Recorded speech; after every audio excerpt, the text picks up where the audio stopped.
Yeah, very disappointing that we did get ourselves in a really good position again, and we weren't able to really capitalise on that. I think it's always going to be a really tough game today.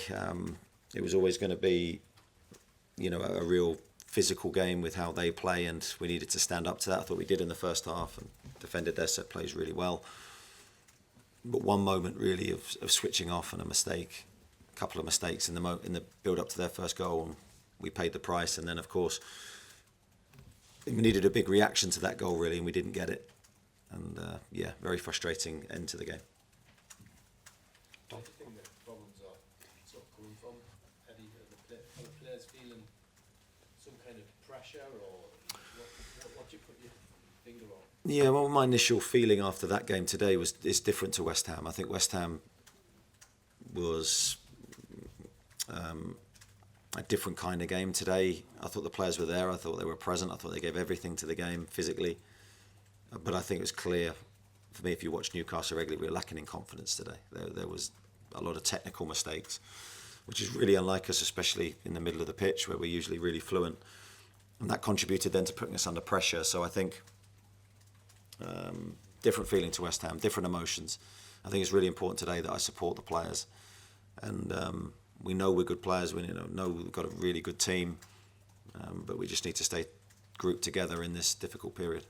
You knew there was going to be the throw-ins with the bombing, the throw-ins. Did the players execute what they'd been asked to do in training? Well, we did for the majority, but the majority is not enough because it's one mistake and invariably going to get punished. So I thought we stood up to that test very well at times, but yeah, not for the first goal, of course, and ultimately that did change the game. Eddie, everyone was hoping for reaction, lessons learned from last week.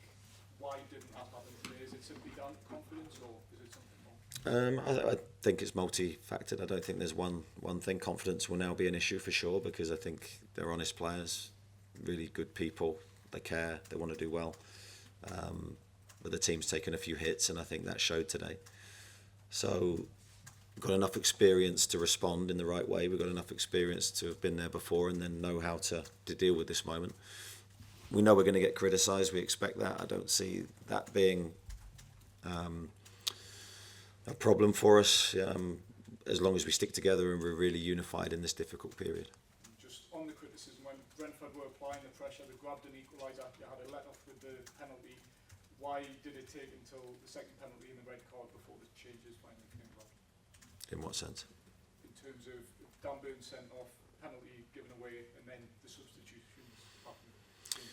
Yeah, I mean, of course we're discussing that as the game's going on, but those moments obviously impact everything because with hindsight you then go, well, you could have done something before that moment. But with Dan's height being pivotal from the set plays and with Joelinton going off, we then suddenly would have become very small. So they're big calls to make, and yeah, of course with hindsight you possibly make a different decision. But of course in that moment I have to weigh up what I'm doing. Eddie, Eddie, just on Nick Voldemort, this isn't a criticism, but has his style impacted you, especially away from home, more than you would ever have realised, given that you scored with your only shot on target today? It was Nick's first touch in the box at the time. Is his style his preferred area where he populates the pitch? Is that really impacting you away from home? I don't think it's just on Nick, and I think that's, my job is to protect him, and I think he's had a great start to his career here. Yeah, I think we haven't helped him be as effective as he can be, especially today. I thought it was a difficult game for him. Difficult again in the respect that he's the only fit centre forward we have, so again more pressure and more weight on his shoulders. When possibly I'd like to have made a different decision for him, but yeah, it's like the team has to do better. We have to do better in helping him and supporting him. He's giving everything currently, and he's given everything since he's been. He's had to take that weight on his shoulders on his own. It's not been easy. But of course we need to look at also how we're performing away from home, and if there's changes to be made, then we need to make them. Eddie, what was the mood like in the dressing room at full time then? Are any of the experienced players speaking up and simply saying, look, this isn't good enough right now? Yeah, we've got an experienced team, and yeah, but occasionally those players may speak. but I think it was important for me to speak, and it always is important for me to speak and give my message to the team. In times of adversity and difficulty, I think is when your true character is tested and when your true character is revealed. And I think we need to be very calm, but we need to be measured, and we need to be reflective, and we need to then come out of this period with a way forward and a way that we're going to be successful away from home and at home, and get some more points. And what would your message to supporters be who are perhaps looking at this away form and are concerned about where the Premier League season might be going? My message is that we know it's not good enough, and I take full responsibility for that, and the work to putting that right starts now, and that's all that I can do in this moment. Any update on the injuries, Anthony Gordon as well as Joelinton, Nick Howe, what information do you have? Nick Pope suffered concussion, and that's why we took him off. As soon as we were made aware of that, then he was withdrawn.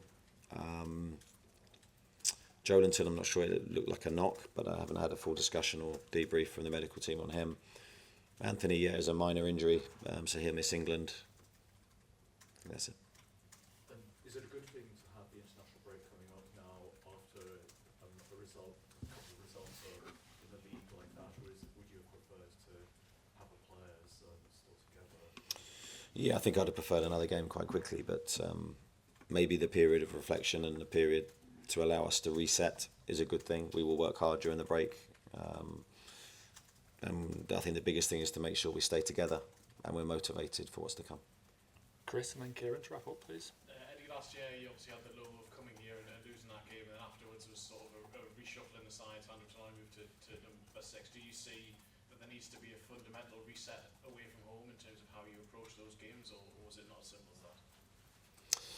Well, if there is a reshuffle, it needs to be done in the right way. It needs to be done with analysis and then detailed thought as to how the team's going to go forward. And I'm not adverse to that. I mean, look, never going to do the same thing continually, and we haven't done and expect a different result. I don't think that's right. So if there is changes, we'll look at it, and we'll try and figure out what those changes need to be. You mentioned losing the lead at West Ham last week and yesterday. I think you've lost three times in the last 5 you've taken the lead in a game. You've lost them. I think it was the previous 56 before that. Where do you think that issue has come from?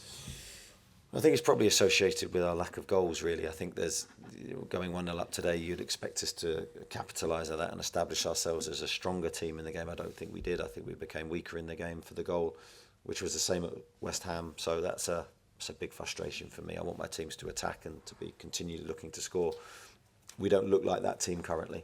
So that's why I said earlier, we have issues to fix. There's no doubt about that, and the process for that starts now. Kieran? Dan, ahead of this game, said this was a game to earn your money as players. I mean, how frustrated are you that you come to another tough away ground, having done well at home again midweek, and then it just doesn't come together yet again on the road? Yeah, I can't sort of give you a satisfactory answer to that, because it's not satisfactory, the fact that we haven't done our jobs and we feel we've let everybody down. I think when you do that, when you make mistakes, it's not intentional from anyone, and all you can do is hold your hands up and go, right, okay, let's try and fix it, and that's what we're going to try and do. I mean, you look at the table now, 2 points above the relegation zone. Is that a concern for you, confidence, and if you're getting results say at home, but then if it keeps happening away, can you kind of get dragged into a place you don't want to be? Yeah, absolutely. It's the wrong end of the table for us, but it is what it is. That's the reality. And we can't change it. All we can do is affect our next performances to try and change it. And we knew potentially the start of the season would be slightly choppy for us as we entered into a transitional period with the team. But there's no excuses for us. As I say, we take full accountability for what we're delivering, and only we can change it. Thanks very much, everyone. Just check out Anthony down for England now because of concussion. Yeah, he won't go with England. Yeah, it's 12 days, I think. Thank you. Thanks very much.